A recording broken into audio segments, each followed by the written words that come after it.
유다가 요셉 앞에 탁 나서면서 이렇게 말하는 거예요. 각하, 총리각하, 제가 일전에 말씀드렸듯이 우리 아버지에게는 12명의 아들이 있었는데 사실 그 12명의 아들 중에 실종된 그 아들이 아버지가 너무 아끼고 사랑하는 아들이었는데 그 아들이 없어지고 나는데 우리 아버지가 거의 죽을 뻔했다. 근데 이 마지막 남은 이 아들은 우리 아버지의 생명하고 하나다, 연결되어 있다. 쉽게 말하면 이 아들 잘못되면 누가 죽는다? 우리 아버지, 늙으신 우리 아버지가 돌아가신다. 그래서 내가 이 아들을 데리고 올 때 우리 아버지에게 이 아들이 잘못되면 내가 내 목숨으로 대신하겠다고, 내가 책임지겠다고 이 아들을 데리고 왔습니다. 그러니 제발 총리각하, 그리고 얘는 집에서 일도 안 하고 자란 애라 가지고 손을 보세요. 일도 못해요. 저는 일도 잘하고 하니까 종을 시키려면 노예를 삼으면 저를 노예로 삼고 얘는 제발 우리 아버지에게로 돌려보내주세요. 안 그러면 우리 늙으신 아버지가 돌아가십니다. 그럼 우리도 다 죽습니다. 그래서 울면서 굴 엎드려가지고 애걸복걸을 하니까 요셉이 막 참지를 못하겠는 거예요. 그 유다의 그걸 들으면서 눈물이 막 쏟아지는데 요셉이 막 진짜 들어가가지고 막 또 한바탕 울고 나가고는 마침내 자기를 오픈을 합니다. 형, 나를 보세요. 형들이 요셉이 바로 납니다 하고, 그러고 듣고 자세히 보니까 그 얼굴이 있잖아. 형들이 다 놀라고 요셉이 베냐민을 끌어가면서 울고, 막 성경에 보면 요셉의 집에 갑자기 대성통곡이 일어난 거예요. 요셉이 큰 소리로 울었다. 그 울음소리가 어디까지 들리냐, 왕궁에까지 들릴 정도로 크게 울었다고 나와 있어요. 자, 성경을 한번 보세요, 여러분. 45장 2절 보세요. 요셉이 큰 소리로 우니 애굽 사람에게 들리며 바로의 궁중에 들리더라. 요셉이 그 형들에게 이르되 나는 요셉이라, 내 아버지께서 아직 살아계시니까. 형들이 그 앞에서 놀라서 대답하지 못하더라. 요셉이 형들에게 이르되 내게로 가까이 오소서. 그들이 가까이 가니 이르되 나는 당신들의 아우 요셉이니 당신들이 애굽의 판자라. 자, 여기서 요셉의 이 방성대곡의 의미는 뭘까? 한 남자의 용서하는 소리라고 저는 봤습니다. 요셉이 이렇게 말해요. 당신들이 나를 이곳에 팔았다고 해서 근심하지 마소서, 한탄하지 마소서. 하나님이 생명을 구원하시려고 나를 당신들보다 먼저 보내셨나이다. 요셉은 하나님이 자기 가족을 구원하기 위해서 먼저 보냈다는 이 하나님의 뜻을, 하나님의 섭리를 어떻게 깨달았을까요? 그동안 늘 하나님이 자신과 함께 하신다는 걸 알았기 때문입니다. 아까 보디발의 아내 사건인데 자기는 죽었어야 한다는 걸 알았는데 하나님이 자신을 살려주셨다는 것도, 이 꿈을 통해서 이 자리에 올려놓은 이 기가 막힌 말도 안 되는 일도 생각해보니까 결국 하나님의 섭리라는 것을 요셉은 깨달았고, 그렇다면 내가 더 이상 여기서 고집을 부리거나 내 감정에 좌우될 것이 아니라 하나님의 뜻을 따라야 한다는 것을 깨달은 거죠. 그래서 요셉은 형들을 용서할 수 있었다고 봅니다. 여러분, 고난 속에 있을 때 우리가 하나님의 섭리를 깨닫는 것이야말로 큰 축복입니다. 고난을 힘겹게만 여기고 견디지 못한 사람들은 그 고난 가운데 정말 슬피 울며 이를 갈겠죠. 그러나 그 고난 가운데도 하나님의 섭리를 요셉처럼 깨닫는 자는 그 고난을 이겨내고 마침내 하나님의 뜻을, 하나님의 영광을 세상 가운데 드러내는 거죠. 우리 신앙생활의 여정이 그렇습니다.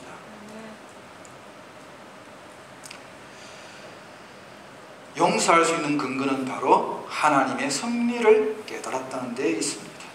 여러분, 하나님의 섭리를 깨달은 자의 복은, 이 요셉의 복은 우리에게도 지금도 적용됩니다. 하나님의 섭리를 깨달은 자의 복이 뭡니까? 고난의 이유를 이해하는 거죠. 아, 내가 왜 여기에 끌려오고 왜 감옥에까지 떨어져야 했던가를 비로소 요셉은 이해했을 겁니다. 하나님의 그 뜻을. 그리고 하나님의 섭리를 깨달으니까 요셉은 원수를 용서할 수 있는 힘이 생겼습니다. 무엇보다도 요셉은 앞으로 하나님의 구원의 도구가 되는 것이죠.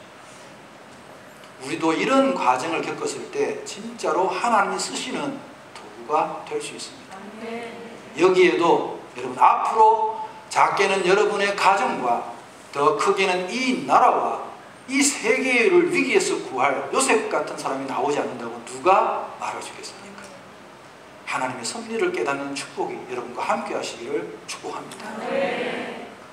그래서 이제 뭐 형제들과 회복되는 이야기가 45장에 나오고, 그리고 이제 형제들을 보내면서 양식도 충분히 주고 형제들한테 이제 아버지를 모시고 내려오라고 합니다. 이제 바로에게 갔는데 이제 요셉의 집에 막 울음이 나고 하니까 바로가 무슨 일이냐 물으니까 요셉의 형제들이 내려왔습니다 하니까 이제 바로는 지금 앞으로 흉년이 5년이나 남았어. 그러니까 지금 여기서 요셉이 사표 던지거나 이러면 돼, 안 돼? 안 돼. 그러니까 요셉한테 무조건 잘 보여야 돼, 왕도. 그러니까 야, 앞으로 어려운데 그 고생하게 그 잊지 말고 다 모시고 내려와. 다 모시고 내려와. 내가 여기에 땅도 주고 살게 해줄 테니까. 그리고 바로가 뭐라고 하냐면 너희들 아버지하고 집 이사 올 때 너희 기구를 아끼지 말라 그래. 그 말은 뭐냐? 다 냅두고 오라는 뜻이야. 그 니들 뭐 있는 거 그거 뭐 농, 장농 같은 있는 거 다 쓸데없는 거 다 버리고 와라. 내가 여기 산살림 쫙 장면해 줄 테니까. 그렇게 해서 이제 형들이 올라가니까 막 야곱이 요셉이 살았다는 이야기를 듣고는 막 거의 미칠 지경이죠. 뭐 너무 기뻐서 처음에는 안 믿었는데 안 믿을 수 없는 게 요셉이 보낸 수레가 지금은 말하면 벤츠를 보낸 거야. 벤츠를 보내니까 이게 내 아들이 진짜 총리가 된 게 확실하구나. 그래서 내 아들을 보러 가야지 하고 야곱이 짐 싸라. 그리고 야곱의 하나님이 나타나셔서 야곱에게 애굽으로 내려가는 걸 두려워하지 말라. 하나님도 야곱에게 확신을 주세요. 그래서 결국은 야곱과 그의 모든 가족들이 내려옵니다. 내려오는데 70명 정도가 내려왔다고 기록되어 있습니다. 사도행전에 보면 74명이라 나와 있고 여기는 70명이라 나와 있는데 그냥 70명으로 보시면 됩니다. 원래 유대인들은 숫자 7 그리고 12를 완전수로 여기기 때문에 비슷하면 다 거기다 때려 맞춥니다. 아시겠죠? 70명이라고 보시면 돼요. 70명의 가족이 몽땅 다 요셉에게로 내려옵니다. 28절을 보세요. 28절 46장 28절을 보세요. 야곱이 유다를 요셉에게 미리 보내어 자기를 고센으로 인도하게 하고 다 고센 땅에 이르니, 딱 보니까 이때 이 야곱이 가장 신이 많은 아들이 누가 됐습니까? 그렇죠. 여러분 이런 걸 볼 수 있는 센스가 있어야 돼요. 이야, 유다가 그렇게 바라던 아버지의 인정 유다가 지금 받고 있잖아요. 왜? 유다가 자신이 희생했으니까. 그래서 여러분 유다를 희생의 사람 유다라고 합니다. 그리고 여러분 이 유다의 가문에서 예수 그리스도가 태어나십니다. 이 참 놀라운 사건 아닙니까? 야곱은 요셉을 그렇게 사랑했지만 요셉의 가문이 아닌 이 유다의 가문에서 예수 그리스도가 태어나십니다.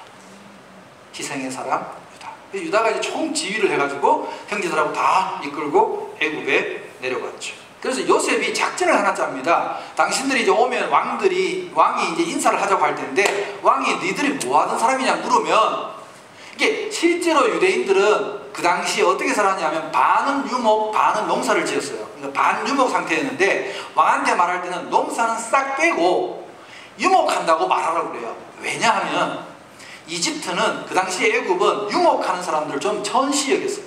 싫어했어요. 왠 줄 아세요? 애굽에는 신이 황소가 소가 신이야. 아피스 신이고, 옛날에 우리 아피스 만년필 있었어요. 그게 애굽의 신 이름이야. 아피스 뭐 이런 거 하여튼 양도 신이고 소도 신이고 다 신이야. 근데 이 이스라엘 사람들은 양, 소 잡아가지고 하나님께 제사를 드리고 막 이러니까 양, 소고기 먹잖아요. 그러니까 애굽 사람들이 싫어해. 그러니까 가까이 살고 싶지 않단 말이야. 그걸 일부러 요셉이 시킨 거예요. 그래서 이제 인사를 쭉 갔는데 아니나 다를까 왕이 물어요. 너희들 그래 뭐 여기서 먹고 살려면 터전도 있어야 되고 할 일 있어야 돼, 직업도 있어야 되는데 뭘 줄까? 말만 해. 내가 줄게 하니까 너희들 뭐 하는 자들이야? 하니까 저희들은 목축을 주로 합니다. 하니까 그래? 목축? 왕이 살짝 고민이 되는 거야. 이제 이 목축하면 이제 백성들이 싫어한단 말이야. 왕궁 가까이 살게 하기 조금 거시기해. 그러니까 요셉이 옆에 있다가 폐하, 저희 집안에 가업이 목축이다 보니 혹시 폐하 곁에 가까이 두시면 혹시 폐하에게 폐가 갈까봐 소위는 두렵사옵니다. 그러니까 제가 사실 저쪽에 고센 땅이라는 사람들이 거의 살지 않는, 그러나 사실은 고센 땅은 이집트에 있는 나일강, 유명한 나일강 있잖아요. 나일강 삼각조 지역에 있는, 그 당시에는 변두리야. 그러니까 카이로가 이쪽이 중심지고 멤피스 이런 데 중심지인데 저 멀리 변두리 땅이야. 쉽게 말해서 사람들이 별로 안 사는 땅. 그러나 거기가 목축하기 기가 막힌 땅이고 이 나일강의 하류가 씻는 흙으로 말미암아 그 농사를 지어도 어마무시하게 농사가 잘 되는 땅입니다. 제가 직접 가봤거든요. 2002년도에 가봤는데 비료가 필요 없는 땅이에요. 진짜 흙이 시커먼 흙이 농사 어마어마하게 잘 되게 돼 있어요. 그 땅을 따로 이제 구분해서 주시면 그 왕은 부담이 없어. 아무도 탐내지 않는 땅이야. 생색 내고 왕은 부담이 없고 고센? 그래 좋아. 거기 사러 하고 이제 요셉이 가족을 위해서 고센 땅을 구분해주고 요셉 형제들은 직업도 얻었어요. 왜냐하면 왕도 말도 타고 짐승들을 키우니까 그 짐승들을 관리하는 이제 그런 이제 직책도 만직도 얻고 아무튼 그렇게 됐고 야곱이 인사를 하는데 자 47장을 보세요. 이것도 여러분이 한번 보실 필요가 있어요. 7절 47장 7절에 요셉이 자기 아버지 야곱을 인도하여 바로 앞에 서게 하니 야곱이 바로에게 축복하며 이거를 그냥 읽으면 그랬구나 싶은데 사실 이게 말도 안 되는 일이에요. 여러분 그 당시에 파라오는 사람들이 뭐라고 생각했을까요?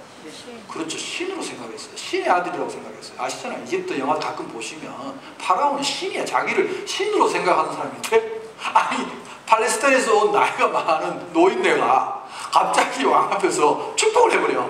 원래 폐에 일어나고 축복은 높은 사람이 낮은 사람한테 하는 거거든요. 맞잖아요. 야곱이 자기가 더 높은 사람처럼 아마 그때 요셉은 까무라치는 줄 알았을 거예요. 아버지가 노망 드셨나? 반역이야 반역. 다 떼죽음을 당할 수도 있어요. 근데 바로도 굉장히 당황했을 거야. 이때 제 생각에는 갑자기 노인이 와가 축복을 하니까 이게 뭐지? 신하들 다 있는데? 너무 당황했을 거야 바로가.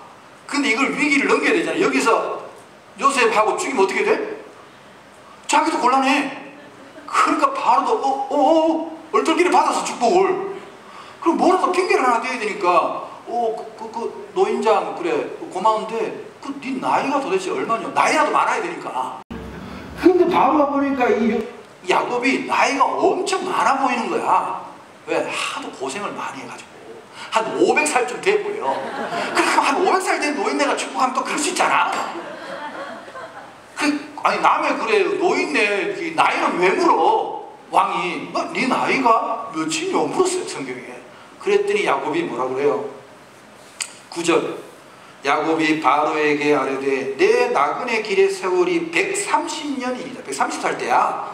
130년이니다. 내 나이가 얼마 못 된대. 얼마 못 되니 우리 조상의 나그네 길의 연주에 미치지 못하나 험악한 세월을 보냈나이다. 그렇죠. 아버지나 뭐 할아버지에 비하면 아직 나이 먹은 것도 아니지 사실. 130살에 야곱이 이 애굽 땅에 온 겁니다. 그리고 이 일은 그냥 넘어갔죠. 사실 넘어갈 일이 아닌데 넘어가고, 그리고는 이제 이 사람들이 고센 땅에서 정착을 하고 살아갑니다. 자 28절을 보세요.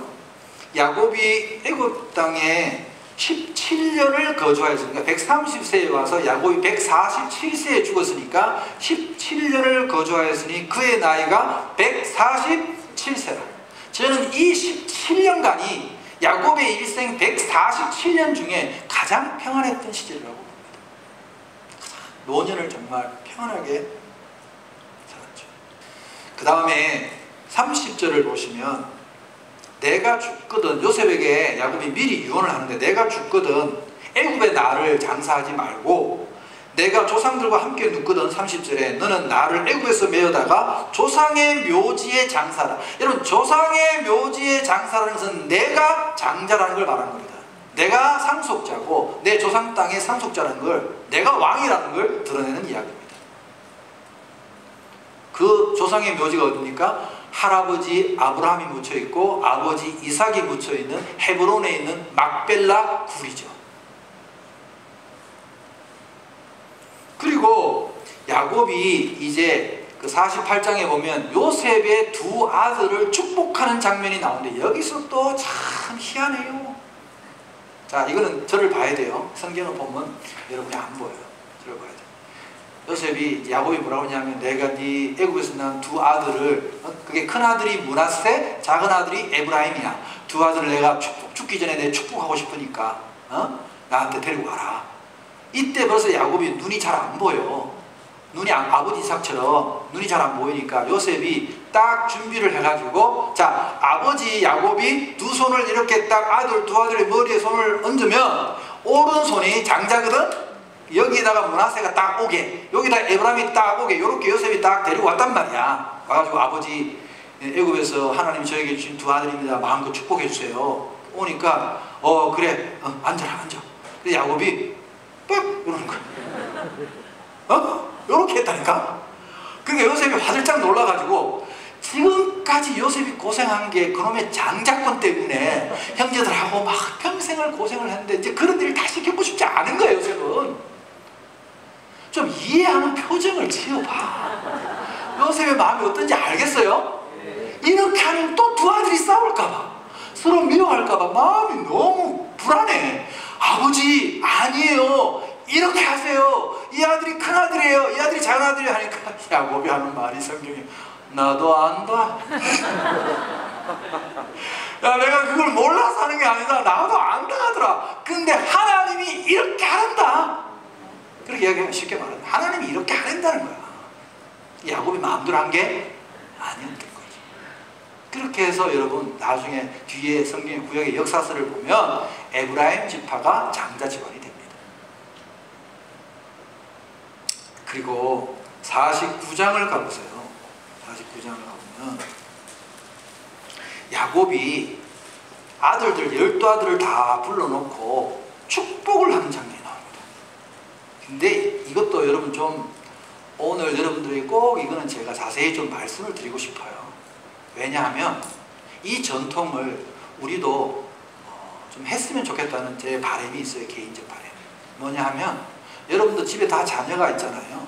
그래서 여러분들도 일생 동안 자녀와 함께 살면서 여러분 자녀들을 축복해야 할 그런 많은 것들을 좀 관심을 가지고 기도하시고 찾아두세요.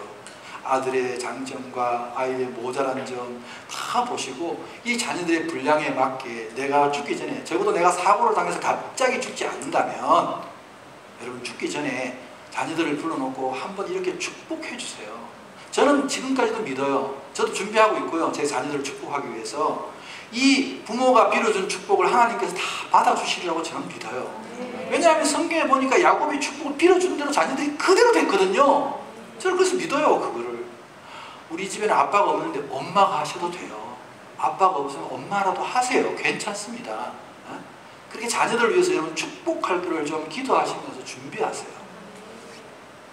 근데 참 이 야곱이 이때는요 철저하게 하나님의 음성, 하나님이 자기에 주신 마음대로 합니다. 하나님의 뜻대로 해요. 이제는 이스라엘이 되었거든요. 야곱이 아니거든요. 자기 고집대로 움켜쥐는 자가 아니라 내려놓은 자가 되었거든요.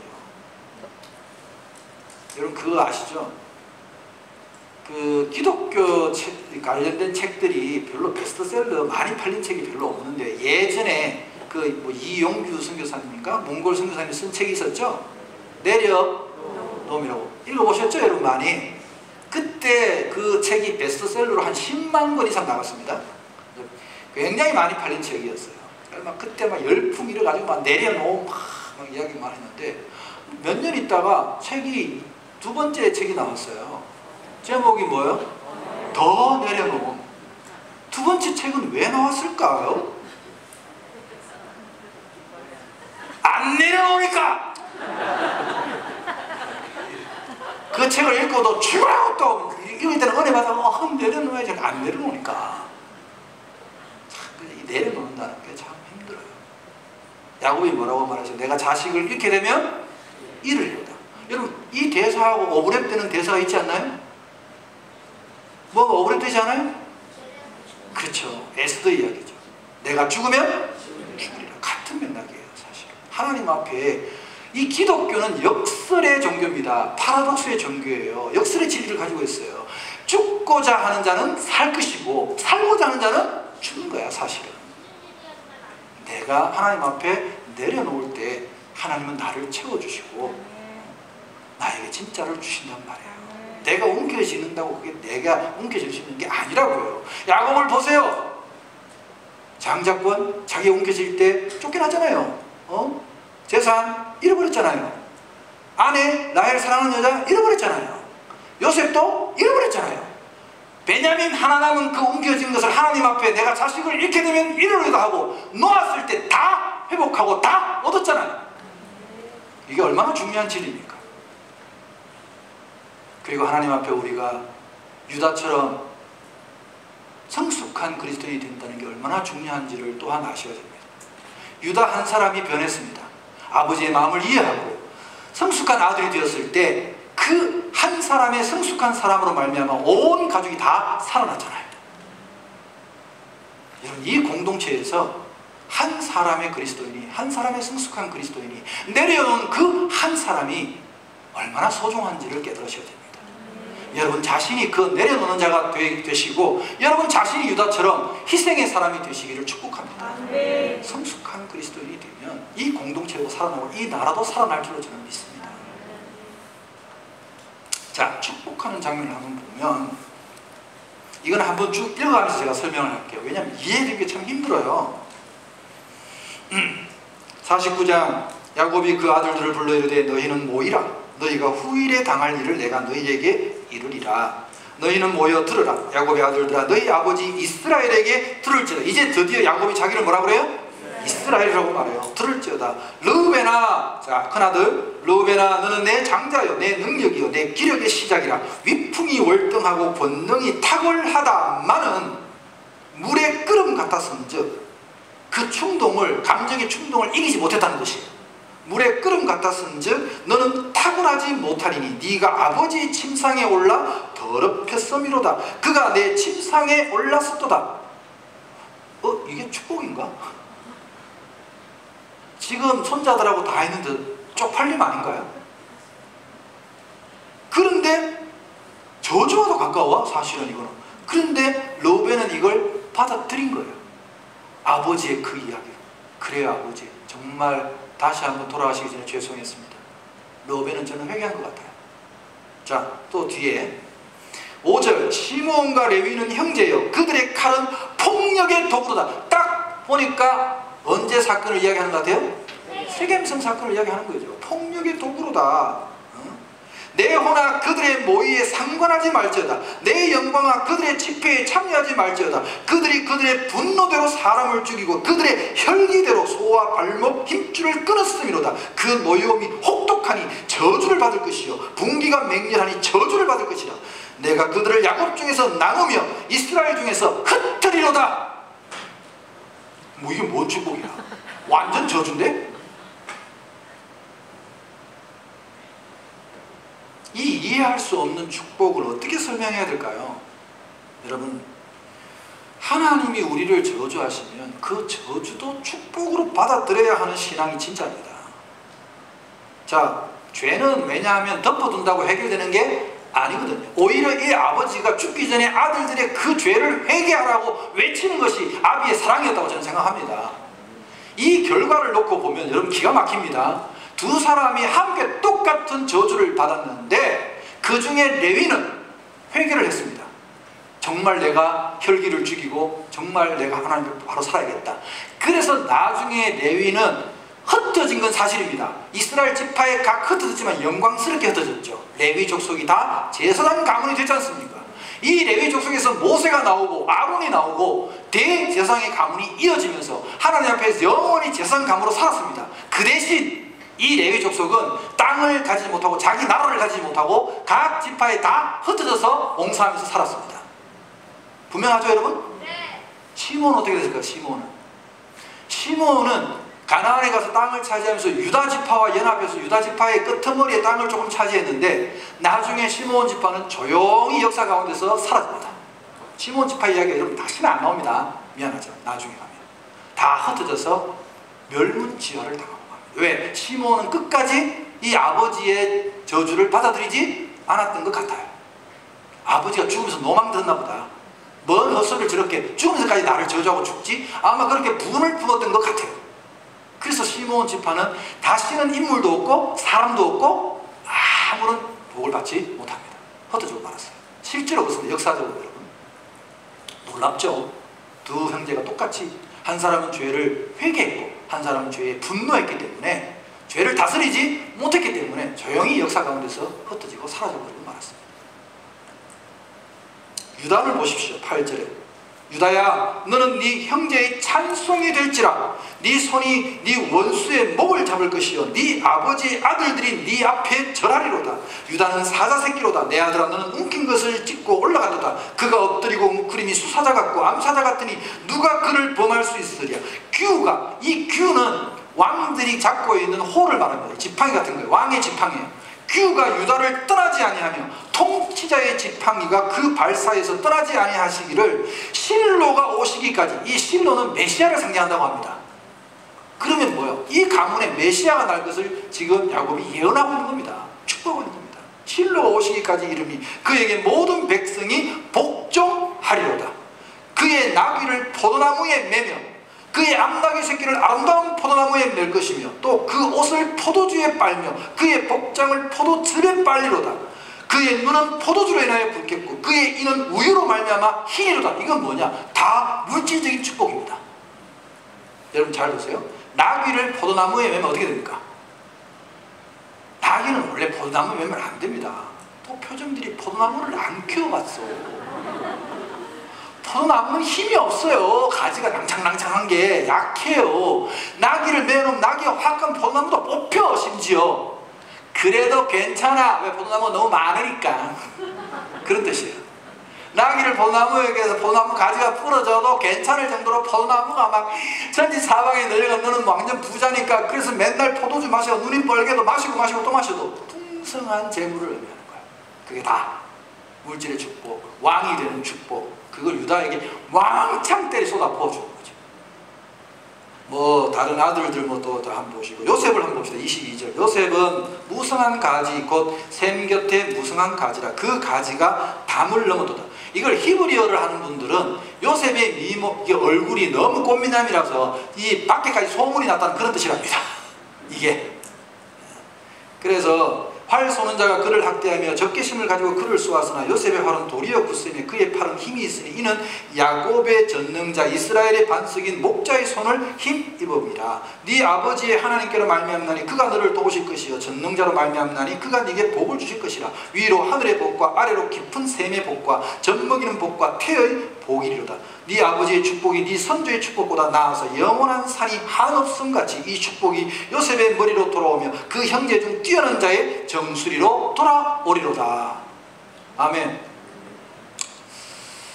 이런 축복들 자녀들의 분량대로 야곱이 하나님께 주신 마음대로 그대로 축복하죠. 그래서 나중에 보면 이스라엘의 12지파 중에서 가장 강력한 지파는 유다가 되고 그래서 유다 지파에서 다윗이 나오고 솔몬이 나오고 그 다음에 이제 이 나라가 갈라지면서 이제 북이스라엘 쪽에 가장 강력한 지파는 에브라임 지파가 됩니다. 이 요셉의 후손이죠. 요셉의 둘째 아들 장자죠. 이렇게가 장자가 된 에브라임이 북이스라엘의 중심 지파가 되고 세력이 강대합니다. 실제로 역사를 보면. 아무튼 그러면서 야곱이 이제 자기를 헤브론 그 막벨라 굴에 장사하라고 유언을 남깁니다. 자 29절을 보시면 그가 그들에게 명하이르되 내가 내 조상들에게로 돌아가리니 나를 햇사람 에브론의 밭에 있는 굴에 우리 선조와 함께 장사하라. 이 굴은 가나안 땅 마므레 앞 막벨라 밭에 있는 것이라. 아브라함이 햇사람 헤브론에게서 밭과 함께 사서 그의 매장지를 삼았으므로 아브라함과 그의 아내 사라가 거기 장사되었고 이삭과 그의 아내 르브가도 거기 장사되었으며 나도 레아를 그곳에 장사하였노라. 여러분 이것도 중요합니다. 그래도 야곱이 마지막에 정신을 차리고 그 아들들의 상처난 마음을 하나 달래준 것이 레아를 정부인으로 인정했다는 겁니다. 라헬은 거기 묻었다는 말이 없죠. 베들레헴 길가에다 묻었습니다. 그리고 레아는 조상들의 묘에 거기다가 안착했으니까 그 레아의 아들들은 그래도 좀 위로를 받았을 겁니다. 결국 우리 어머니가 들어가셨네 저기로. 아마 우리 아직 어린 애기들은 이게 무슨 의미인지 잘 이해 못할 거고 아마 어른들은 다 이해하셨을 거예요. 이게 어떤 의미인지. 이걸 굳이 성경에 기록해 놓은 것도 이유가 있다고 봅니다. 저는. 야곱이 진짜 이스라엘이 된 거야. 그게 나를 묻어다오. 저는 사실 이걸 어떻게 정확하게 느낄 수 있냐 하면, 저는 이제 어머니가 두 분이세요. 8살 때 어머니가 일찍 돌아가셔서 아버지가 이제 재혼을 하셨는데, 지금 이제 살아계신 제 어머니가 새어머니시죠. 아버님 이제 산소에, 아버님이 돌아가셨기 때문에 벌써 오래전에 돌아가셨어요. 아버님 산소에 가면 이제 우리 돌아가신 어머니하고 아버지 산소가 같이 이렇게 있어요. 그 우리 어머니 이제 새어머니가 같이 가시잖아요. 산소에 가시면, 참 놀란 게 죽은 사람한테도 질투를 하더라고요. 그러면서 나도 옆에다 묻어달라고 우리 어머니가 지금 그런 말씀을 하신 걸 제가 들으면서 이 생각이 났어요. 아들들의 이 마음이 어땠을까? 레아의 자식들과 이 라헬의 자식들의 그 마음이 어땠을까? 이 참 당해본 사람은 아는 것 같아요. 저는 우리 어머니를 보면서 깜짝 놀랐어요. 우리 아버님이 옆에 돌아가셔서 우리 친어머니 옆에 누워있는 것조차 싫은 거야. 그게 세상에 마음이 그랬어요.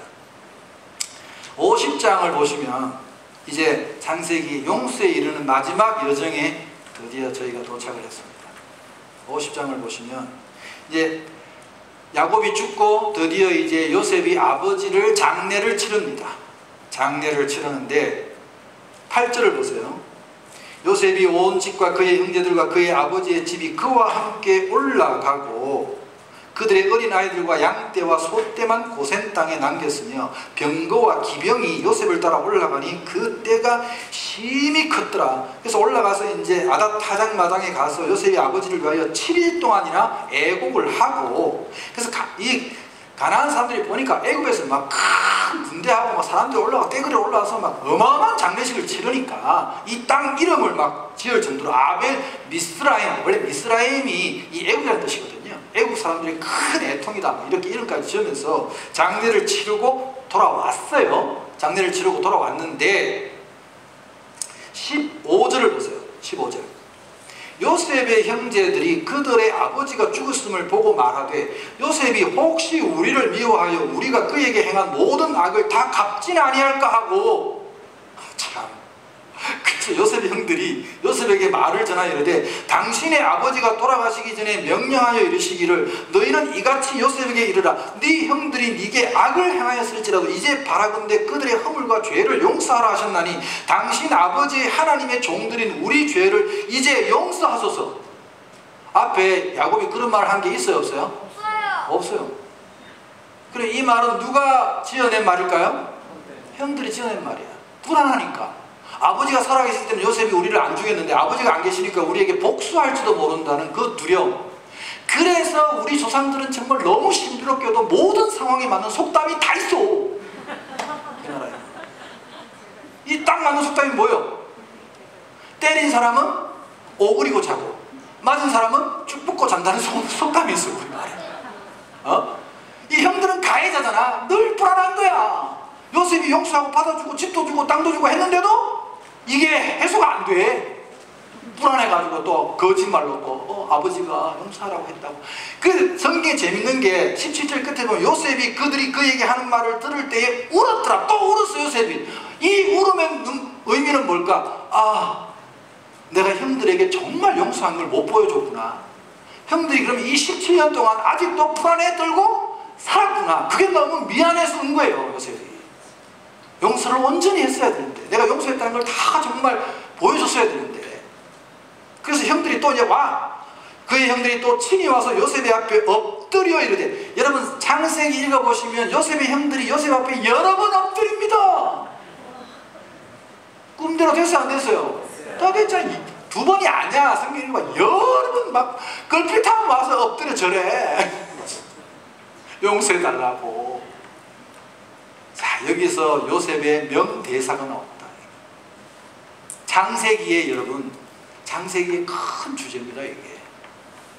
여러분, 창세기 이야기 시작이 배신 아니에요? 배신? 아담과 하와가 에덴 동산에 배신해서 쫓겨난 이야기 아니에요, 시작이? 네. 그리고 이 마지막 창세기 이야기는 용서의 이야기로 끝나요. 용서의 이야기로. 자, 한번 보세요. 18절. 그의 형들이 또 친히 와서 요셉 앞에 엎드리르되 우리는 당신의 종들이니이다. 요셉이 그들에게 이르되 두려워하지 마소서. 내가 하나님을 대신하리이까.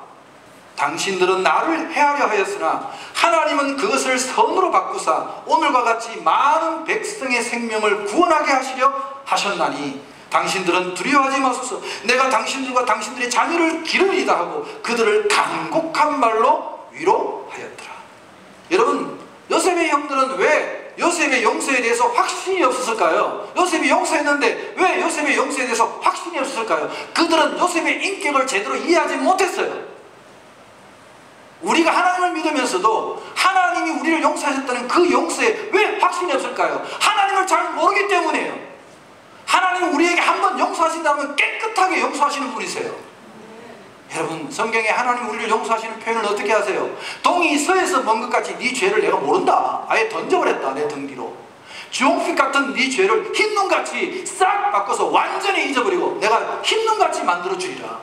빽빽한 구름이, 그 검은 먹구름이, 빽빽한 구름이 사라진같이 네 죄를 동안에 싹 지워버리겠다. 그게 하나님의 용서입니다, 여러분. 그 확신을 여러분이 가지셔야 돼요. 하나님을 안다면, 정말 하나님을 안다면 하나님이 여러분을 용서하셨다 그러면 용서하신 거예요. 자꾸만 끄집어내가지고 하지 마세요. 이러지 마세요, 형들처럼. 저는 요셉의 이 대사가 너무나 아름답습니다. 바울은 이 대사를 응용한 것 같아요. 로마서 8장 28절에 하나님을 사랑하는 자, 곧 그 뜻대로 부르심을 입은 자들에게는 모든 것이 합력하여 선을 이루느니라. 이게 이 장면 아닙니까? 합력하여 선을 이루어 하시는 그 하나님의 도구로 사용된 요셉일 뿐입니다. 우리 모두가 하나님의 뜻을 이루어가는, 합력하여 선을 이루는 아름다운 하나님의 도구들, 아름다운 사람 요셉이 다 되시기를 축복합니다. 그렇게 요셉이 형들을 용서하고 결국은 요셉이 마지막에도 꿈을 꾸면서 죽습니다. 자, 요셉의 마지막의 장면을 보시면 요셉은 110세를 살았어요. 수명이 점점 줄어들었죠? 아마 요셉은 총리를 하느라고 스트레스를 많이 받은 것 같아요. 110세에 죽으면서 24절부터 보시면 요셉이 그의 형제들에게 이르되 나는 죽을 것이나 하나님이 당신들을 돌보시고 당신들을 이 땅에서 인도하여 내사 아브라함과 이삭과 야곱에게 맹세하신 땅에 이르게 하시리라 하고, 요셉이 또 이스라엘 자손에게 맹세시켜 이르기를 하나님이 반드시 당신들을 돌보시리니 당신들은 여기서 내 해골을 메고 올라가겠다고 약속해라. 왜? 요셉의 꿈은 하나님의 꿈이기 때문에 여기서 세력을 키워서 이스라엘 땅을 주시겠다는 그 하나님의 꿈을 나도 동참하고 싶다는 거예요. 그 꿈에.